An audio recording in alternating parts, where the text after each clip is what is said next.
me and my brother Jay, it was like we looked at each other and was like, holy crap, man. This is it. Like, this is what we're destined to do. This is what we're here for. This is Mark Briscoe, and you're watching The Stunner, the pulse of professional wrestling. Rob here with a Ring of Honor legend and indie legend, and one of my all-time favorites, Mark Briscoe. Thanks for hanging out here on The Stunner. Thanks for having me, sir. And always enjoy the way you uplift any episode of AEW you come on with your unique promo style.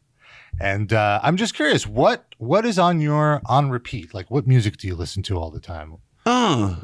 What music, man? I tell you, daggone, you caught me off guard there. I gotta see, because it depends on what mood I'm in. I like some country. I like some hip hop. I like some rock and roll. Mm-hmm. Sometimes I get fired up. I love Audio Slave.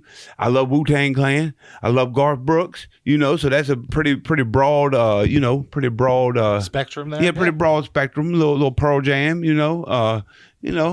Little this, little that, little here, little there. If you just want to listen to music, do you put on the radio? Do you put on like your music player? What would you listen to? Most time I'll put on the radio. I just like the radio. I like not having control over what I'm about to hear. Now, there are times when I know that I want to hear something in particular, a particular song or a particular type of music, style of music, and then at that point, then I could go on my telephone and could appropriately choose what genre I want to play, or what song or what band I want to play. However, I am a big fan of the old school radio. Same. Not even satellite radio. I'm talking about the old school. Just dial her up and. What are your Delaware stations? What are your Froggy 99.9? Okay. Yep. And that's a country station. Now, one of the biggest shakeups that we've had on the Delmarva Peninsula, 103.9 was always OC 104, which was R&B and hip hop station. 103.9 just recently was bought out. I don't know if they were bought out or they just changed up, but now 103.9 is also a country station. So that's really, that was really a big shakeup, because 103.9 OC 104 was always hip hop and R&B. And just as of recently, it's a country station. So a lot of people who, maybe ain't been around in a while, and they come back home and they want to turn on some hip hop R&B, maybe some Nelly or something similar, and they turn on 103.9, and next thing you know, there's Alan Jackson. How's that going to work? How's that going to work out? And it's not going to be good. It's just not. I say it's not going to be good. It could be, but yeah. So yeah, Froggy 99.9, OC 104. Rest in peace, OC 104. 88.7 The Bridge, got some good Christian music on there. 93.5 The Beach, that's the rock and roll station. So yeah, we got some damn good radio going on down on Delmarva.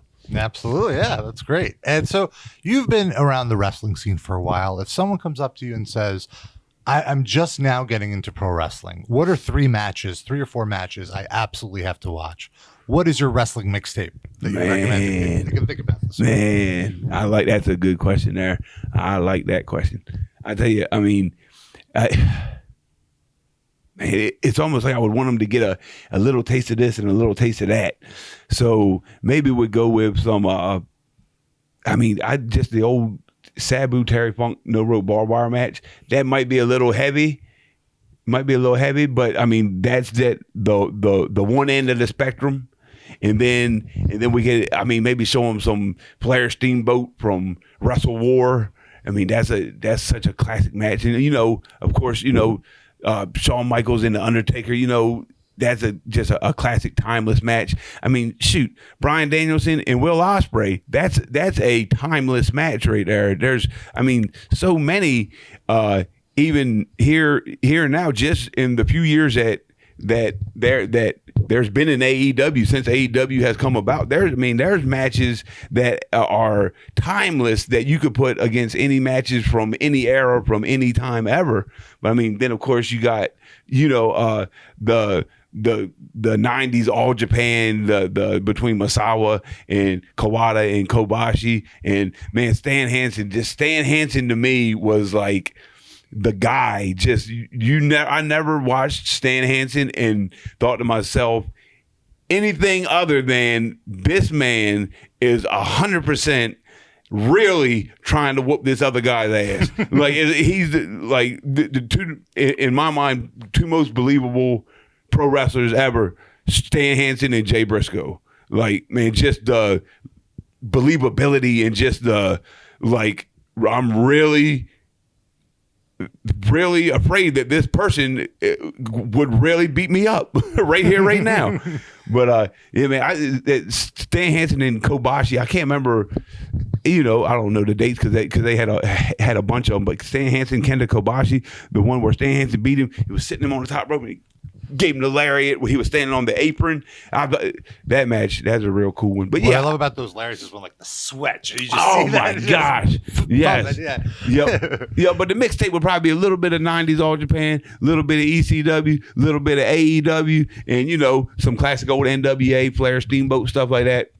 A little bit of this, a little bit of that. I like it. So you're talking about a lot of legends. Who would you say is on your Mount Rushmore of pro wrestling? Who is like your top guy? I'm gonna go. See, and me and Jay, we were always hardcore guys, like ECW guys. So I'm gonna go with Terry Funk. I'm gonna go with Cactus Jack. I'm gonna go with Sabu. And I'm going to put Hanson up there. Stan Hanson. All right, I love it. Now I'm going to put you on the spot. Can you name the 4 presidents on the actual Mount Rushmore? I believe we got George Washington. All right. I believe we have Abraham Lincoln. Yep. Pretty sure that we also have is a Roosevelt, possibly. Yes, that's correct. And last but not least, man, who could it be? It's a stumper.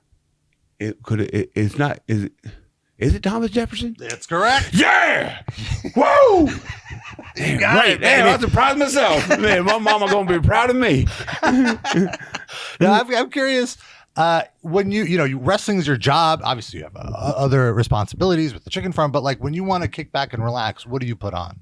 What kind of wrestling do you watch? Or do you watch wrestling to kick back and relax? Yeah. I mean, most time if it's a kick back and relax type of thing, some kind of maybe WCW cruiserweights, nice. Like Eddie Guerrero, Rey Mysterio, Hoovy, Psychosis. That's more to me. That's something I could just put on, just go sit back and just chill, have it on, watch a little bit. You know what I mean? Dean Malenko, like man, that's like feel good wrestling to me. That's just feel good, easy listening. You know what I mean? Just smooth sailing. But yeah. So I'm gonna go with some WCW cruiserweight action. Mm-hmm. I love that was always my favorite part of WCW too. Yeah. If you watch the old WCW shows, I feel like the beginning of the shows holds up so much better than the main events. Absolutely. Yeah. Absolutely. Yep. And then hopefully at the end you have NWO out there getting cans and stuff thrown at them. So that was always a cool little visual.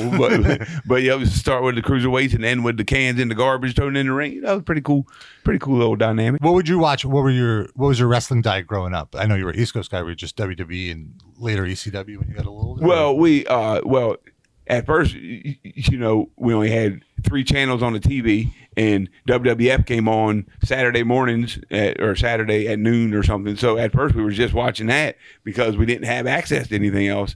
And then as we got cable TV, then we were able to watch a little bit more. And as WCW kind of started becoming a thing, kind of coming from the NWA to Turner bought it or whatever, and then so we had a little bit of WWF, a little bit of WCW. But what really changed the game was when we were like, I don't know, maybe 11 and 12 years old, me and my brother, and we played on a youth basketball team, and we actually had a tournament up in Philly, and because we're about 2 hours south of Philly, so we drove up there, and all the kids on the team, there, probably 10 of us or whatever, they got us 2 hotel rooms right side by side with a door that you could open so you can go in and out. And then the coaches, they stayed whatever, the next room over. But all us kids, we was in the hotel room, and we're in South Philly, and we got the TV on, and we're up, probably past midnight, whatever, we're just horse playing. And next thing you know, there's wrestling on TV. It wasn't WWF. It wasn't WCW. What the heck is this? And it was just like, wow. It was just like, what what is this? And it was ECW. That was the first taste of ECW, first time ever actually seeing ECW. And all the other guys on the team, they all thought it was cool too, especially my buddy AJ, who's a huge wrestling fan. But me and my brother Jay, it was like we looked at each other and was like, holy crap, man. This is it. Like, this is what we're destined to do. This is what we're here for. And then so, a couple months later, we had talked Dad into taking us up to the arena to a show. Oh, that's awesome. And so the first live ECW show, while it was shocking because my little 12, 13-year-old self had never experienced such an adult environment. I mean, they're in there smoking weed in the arena, and just everybody's drunk and hooting and hollering and cussing and F-bombs here, there, and everywhere. And at first it was kind of like, holy crap. What have we got into? And then like 10 minutes in, it's like, wow, this is the greatest thing ever. And it's all downhill from there. And here we are today. Here we are. Yeah. Awesome. Well, Mark, good luck in the gauntlet. And thank you so much for taking the time to talk to us. Yes, sir. Thank you, brother.